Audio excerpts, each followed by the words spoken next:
Vi har lavet en regnskabsanalyse over Vang og Olesen. Her har vi så en regnskabsoversigt over de forskellige poster, som skal bruges til at beregne de forskellige nøgletal.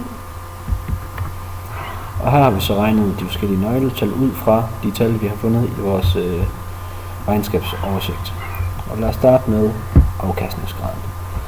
Vi har fundet ud af, at deres afkastningsgrad er rigtig dårlig, og det er den faktisk i årene 2008-9 og frem til år 2009-10.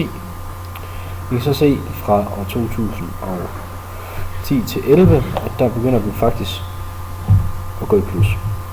Og den positive vækst, den fortsætter så op igennem regnskabsåret 2011 til 12. En af grundene til, at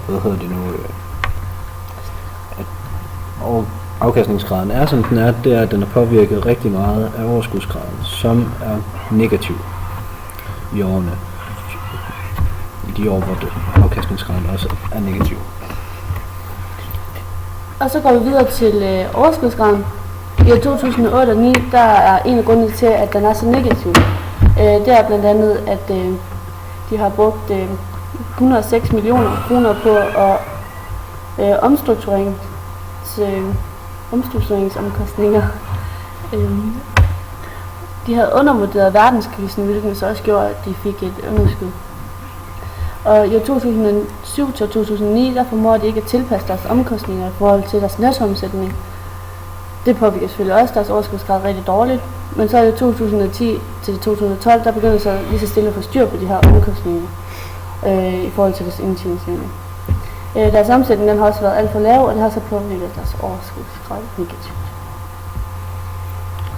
Vi kan se, at de har faktisk formået at fastholde aktivernes omsætningshastighed, men det er egentlig aktivernes omsætningshastighed er egentlig ikke så god, da den gerne skal ligge på omkring de 1,3 til 4, hvor de så kun har den på 1,0 til 1,1.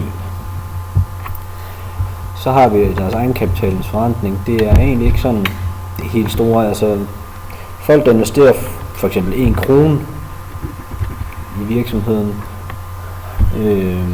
eller ejerne, når de investerer 1 krone i kapitalen, så mister de faktisk 34 øre i år 2008, hvilket de så igennem årene faktisk tilpasser rigtig godt, så at det kommer over og giver et plus fra år 2010 til 11 til år 2011 til 12 på 6,6 øre i år 2011 til 12. Så går vi videre til gældsrenten. Fra 2007 til 2010 kan det ikke svare sig for dem at have gæld. De mister faktisk penge på det. Men i 2011 og 12 der formår de faktisk at tjene penge på at have gæld. Deres afkastningsgrad den ligger på 4,9, og deres gældsrente ligger på 2,3, så det vil sige, at det er godt for dem. Hernede kan vi så se deres indtjeningsevne, og det er faktisk bare nogle indekstal over for at se, hvilken udvikling der har været igennem årene inden for eksempel deres omsætning, deres finansielle indtægter og finansielle omkostninger, altså i det hele taget deres indtægter og omkostninger.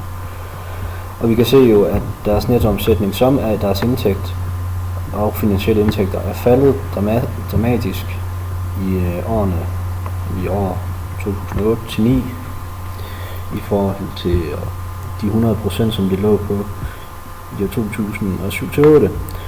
Og vi kan se, at de har egentlig ikke faktisk igennem det hele kunne tilpasse deres omkostninger til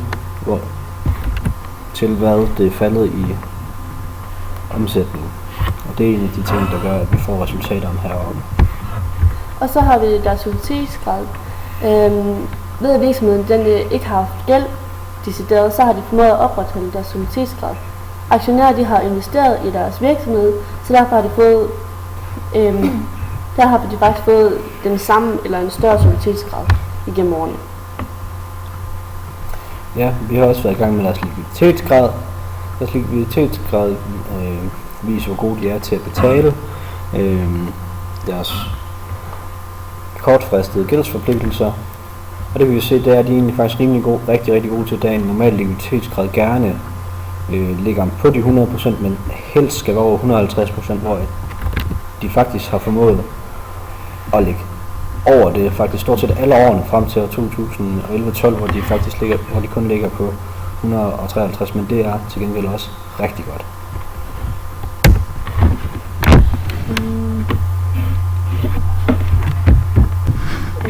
B&O har et rimelig dårligt salg.